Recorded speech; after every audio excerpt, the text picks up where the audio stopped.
ये तो स्वाद में बहुत अच्छा है मिट्टू, इसका क्या नाम है? टुन्नू ये सब सुनकर झट से बोलता है, बेटा इसे नूडल्स बोलते हैं। ये बस 2 मिनट में बन जाती है। इसका स्वाद चटपटा और स्वादिष्ट होता है। इस तरह रात हो जाती है और दिन भी हो जाता है। टुन्नू चिड़ा बड़ी उम्मीद से अपना ठेला लेकर जाता है।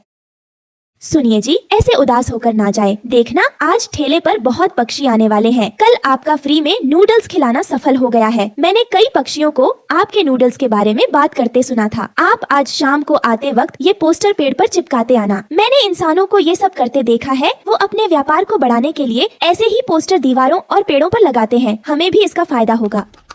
टुन्नू चिड़ा वो पोस्टर और ठेला लेकर चल पड़ता है। कुछ देर बाद वो नदी किनारे पहुँच जाता है। नूडल्स, गर्मा गर्म नूडल्स ले लो। स्वाद में चटपटे गर्मा गर्म नूडल्स ले लो। टुन्नू चिड़ा की आवाज सुनकर वहाँ कुछ पक्षी नूडल्स खाने के लिए ठेले के पास आने लगे। कुछ ही देर में टुन्नू के सारे नूडल्स खत्म हो जाते हैं। ये सब देखकर टुन्नू चिड़ा बहुत खुश होता है, क्योंकि आज उसकी बहुत अच्छी कमाई हुई थी। चलो अब घर जाता हूँ। अरे हाँ, वो पोस्टर मुझे चिपकाने भी है। चलो अब जल्दी चलता हूँ और रानू को ये खुशखबरी देता हूँ। टुन्नू घर जाते वक्त सारे पोस्टर पेड़ों पर चिपका देता है और घर जाकर रानू को सारी बात बताता है। टुन्नू जी, मैं ना कहती थी, एक बार सब खाएंगे तो हमेशा तुम्हारे पास ही आएंगे। अब कल देखना उन पोस्टर का कमाल। अब तुम पूरे गांव में फेमस हो जाओगे, हाँ नहीं तो। इस तरह टुन्नू चिड़ा का काम चल पड़ा। कुछ ही दिनों में टुन्नू के ठेले पर भीड़ लगनी चालू हो गई और अच्छी आमदनी भी होने लगी। अरे टुन्नू भैया, हमें तो पता ही नहीं था कि चाउमीन होती क्या है। और आज तुमने क्या चाउमीन खिलाई है भाई साहब, मजा ही आ गया खाकर। वाह भाई वाह। भाई टुन्नू, तुम तो बहुत बड़े कारीगर हो। बड़ी ही टेस्टी आइटम बनाई है भाई।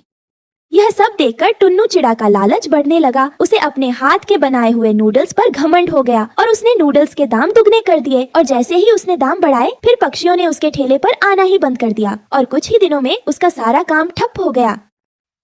टुन्नू जी, यह अचानक क्या हो गया जी? कोई भी नूडल्स खाने नहीं आता। तभी कालू कौवा वहाँ आता है और रानो चिड़िया को सारी बात बताता है। टुन्नू भाई, मैंने तो तुमसे पहले ही कहा था, सुंदरवन जंगल है, कोई शहरी जंगल नहीं। यहाँ के पक्षी सोच समझकर पैसे खर्च करते हैं। अगर तुमने दाम कम नहीं किए तो वो नूडल्स खाने नहीं आएंगे। क्या जी, आपने लालच क्यों किया और आपने मुझे भी नहीं बताया? हाँ रानो, मुझे माफ कर दो। मैं लालची हो गया था, लेकिन अब मुझे समझ आ गया है। टुन्नू चिड़ा का घमंड टूट चुका था, इसलिए उसने दाम कम कर दिए और सभी पक्षियों से अच्छे से बात भी करने लगा। और धीरे धीरे उसका काम फिर से चल निकला और दोनों पति पत्नी खुशी खुशी रहने लगे। तो दोस्तों, यह थी हमारी आज की कहानी। इस कहानी से हमें ये सीख मिलती है कि लालच बुरी बला है। साथ ही वीडियो लाइक करें और चैनल को सब्सक्राइब करना ना भूले।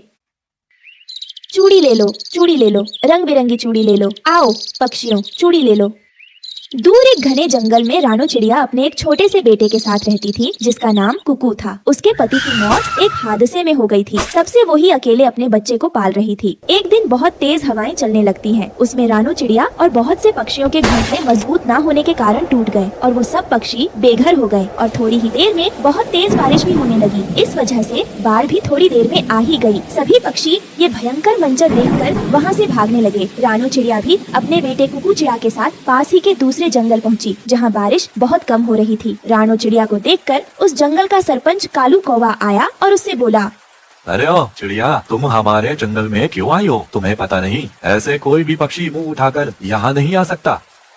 सरपंच कालू कौवे की बात सुनकर रानो चिड़िया उससे कहती है, सरपंच जी, आप नहीं जानते कि हमारे जंगल में तेज हवा और बारिश के कारण घर टूट गए हैं और सभी पक्षी बेघर हो गए हैं और धीरे धीरे बारिश ने अपना कहर दिखाना शुरू कर दिया है। इसलिए मुझे और मेरे बेटे को अपने जंगल में ही रहने दीजिए। हम पर रहम करिए मालिक।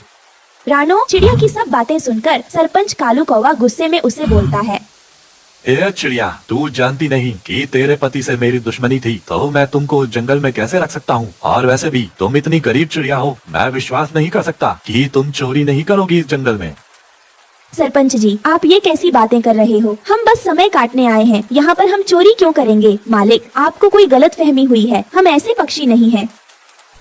ए चिड़िया, ज्यादा सियानी मत बन और अपने बेटे को लेकर यहाँ से चली जा। मुझे तेरी एक भी बकवास नहीं सुननी। आई बड़ी मुझे समझाने वाली। रानो चिड़िया सरपंच के आगे खूब रोई, खूब गिड़गिड़ाती है, लेकिन सरपंच तेज तेज हंसता रहा और रानो चिड़िया को जंगल से बाहर निकाल देता। कुकू चिड़ा अपनी माँ से बोलता है, माँ अब हम क्या करेंगे? ये एक आखिरी रास्ता था, मगर सरपंच जी हमें जंगल में घुसने ही नहीं दे रहे। अब हम कहाँ जाएंगे? जंगल के अलावा भी तो कोई रास्ता नहीं है। माँ हम इस रास्ते पर भी तो रह सकते हैं। नहीं बेटा, बारिश में यहाँ पानी आ जाता है और पानी नहीं भी आया तो सरपंच हमें यहाँ रहने नहीं देगा। हमें इनकी नजरों से दूर जंगल में जाना होगा। ये कहकर रानू चिड़िया अपने बेटे कुकू को लेकर जंगल में चली जाती है।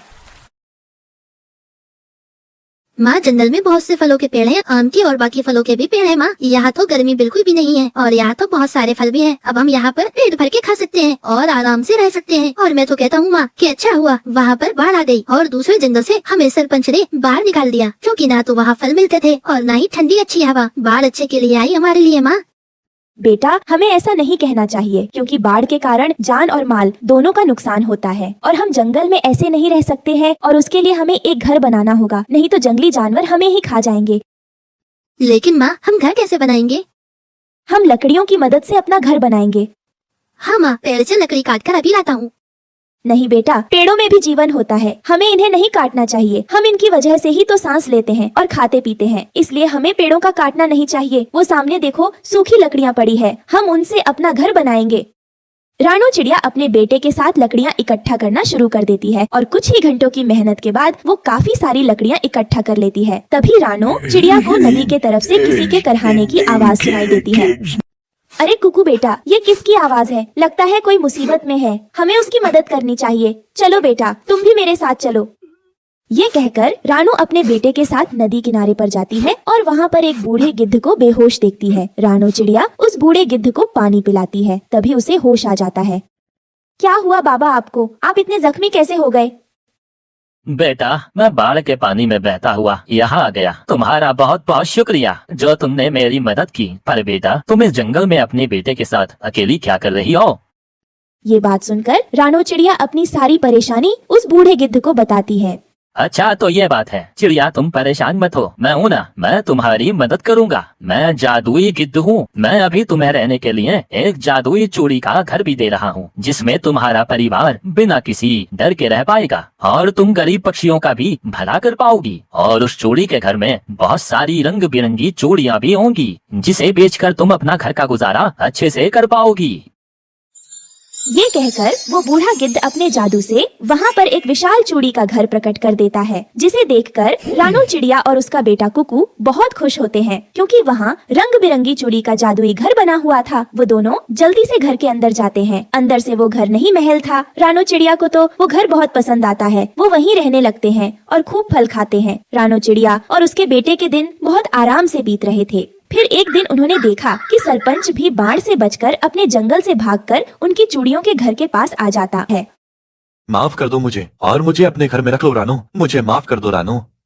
अंकल आपने अपने जंगल में नहीं आने दिया, तो हम अपने जंगल में क्यों आने दें आपको? बेटा माफ कर दो, ऐसा नहीं बोलना चाहिए। हमें हर एक जरूरतमंद पक्षी की मदद करनी चाहिए, इसलिए कोई बात नहीं। सरपंच जी आप आ जाइए घर में। सरपंच ने जैसे ही उस चूड़ी घर में कदम रखने की कोशिश की, तभी जादुई चूड़ी के घर में उसे बाहर फेंक दिया और बहुत तेजी से उस जंगल में बाढ़ आ गई और सरपंच उस बाढ़ में बह गया।